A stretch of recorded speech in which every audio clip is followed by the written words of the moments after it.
Hey everyone, welcome back to Watch Enclave. I'm Devin, and as you know, I'm a sucker for Hamilton watches. Today we're looking at my Hamilton Khaki King. This was actually my first Hamilton and my first Swiss watch. I've been wearing it for about 2 years now, and I've got to tell you, I love this watch. I don't baby my watches at all. I give them hell sometimes.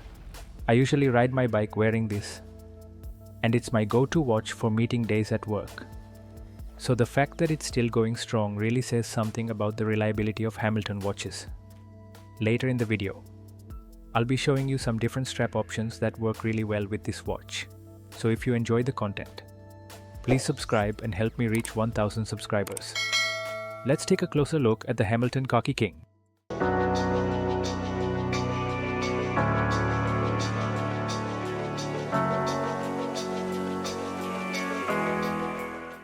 Let's start with the dimensions and specs of the watch.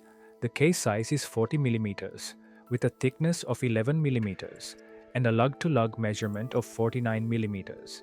It has a sapphire crystal that protects the beautiful champagne dial. The movement inside is the Hamilton Automatic H40 caliber, which features day of the week and date display at the 12 o'clock position. When I first got the watch, the accuracy was around plus 4 seconds per day. But now after 2 years of regular use, it's running at about plus 10 seconds per day, which is still not bad at all in my opinion. One of the biggest advantages of this movement is the impressive 80 hours of power reserve.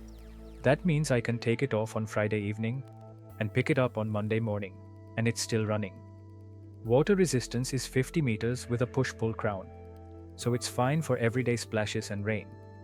But I wouldn't go swimming with it. Let's check out the case. It's got a straightforward, utilitarian design defined by those distinctive thin curved lugs. The finishing quality is consistent throughout, even in areas you don't often see like the case back and underside. The Khaki King features primarily brushed surfaces, including on the display case back. Only the bezel and crown have polished finishes, providing just enough contrast. The right side has these compact but angular crown guards protecting the signed crown. Winding is easy since the crown extends slightly beyond the guards. However, to pull it out for setting, you'll need to really get your fingernail underneath it, which can be a bit fiddly. The overall profile is classic field watch territory, clean and purposeful. What stands out most to me is the way the lugs angle downward when viewed from the side, helping it conform better to the wrist.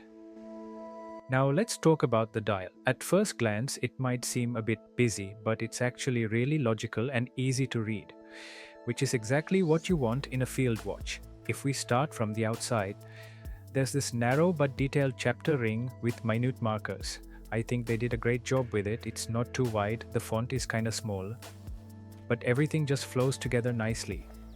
Right at the outer edge, they've added these lume pips at each hour position. These lume pips aren't particularly large, so they don't give off tons of light.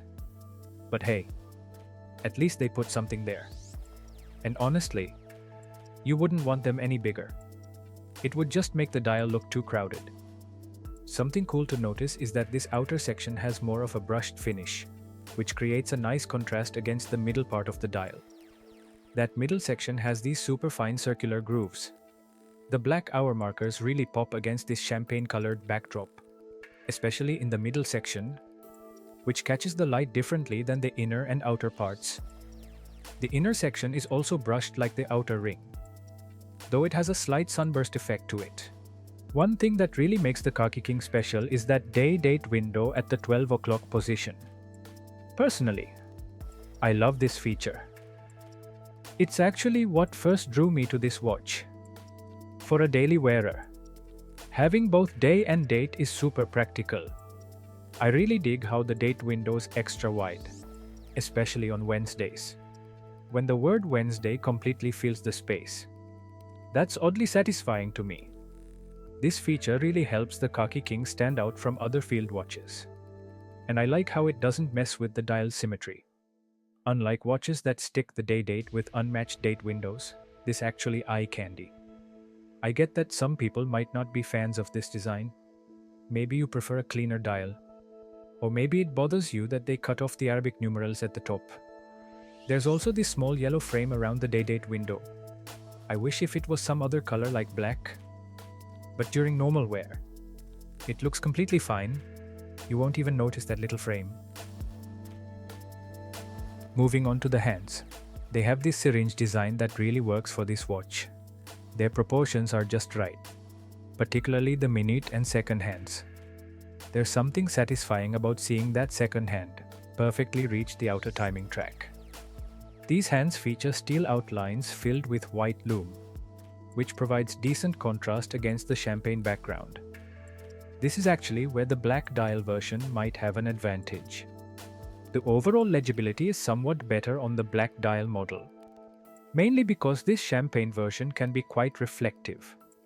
Hamilton didn't include any anti-reflective coating on the crystal.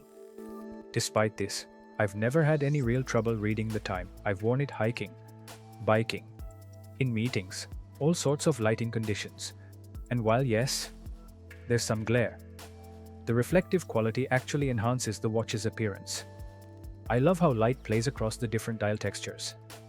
The champagne dial really shines here compared to the black version. Most photos and videos I've seen of the black dial hardly show those circular patterns in the center section. But on this champagne model, they're prominent and quite eye-catching.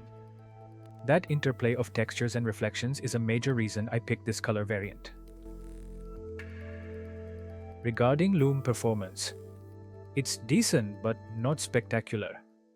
When compared to my other Hamilton models, the Khaki Murph and Field Mechanical, this one offers comparable brightness and duration. You'll be able to read it in the dark without issue. But don't expect Seiko level glow. Here's how it looks with the lights off.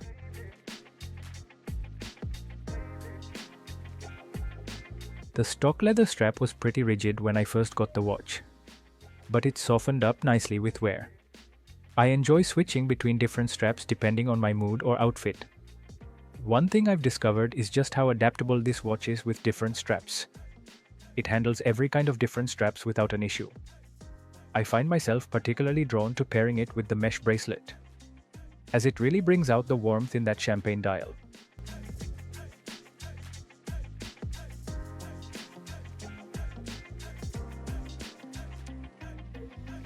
Time to address some downsides.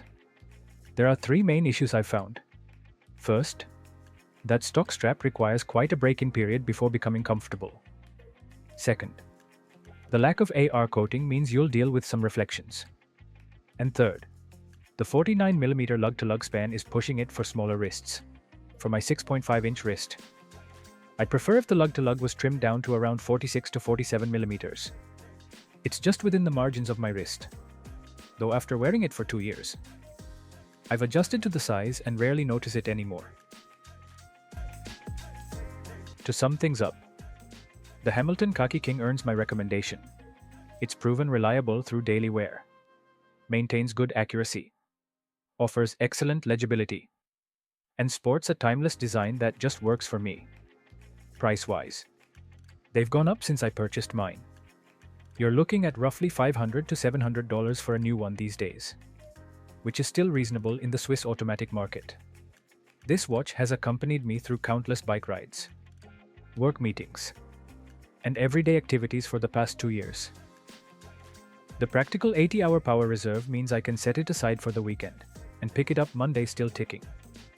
Even considering the few shortcomings I mentioned, it delivers exceptional value as an entry point into Swiss mechanical watches. What are your thoughts on the Hamilton Khaki King? Share your opinions down in the comments. If you found this review helpful, don't forget to hit like and subscribe to help me reach that 1000 subscriber milestone. Thanks for watching, and I'll catch you in the next video. Keep ticking, stay safe.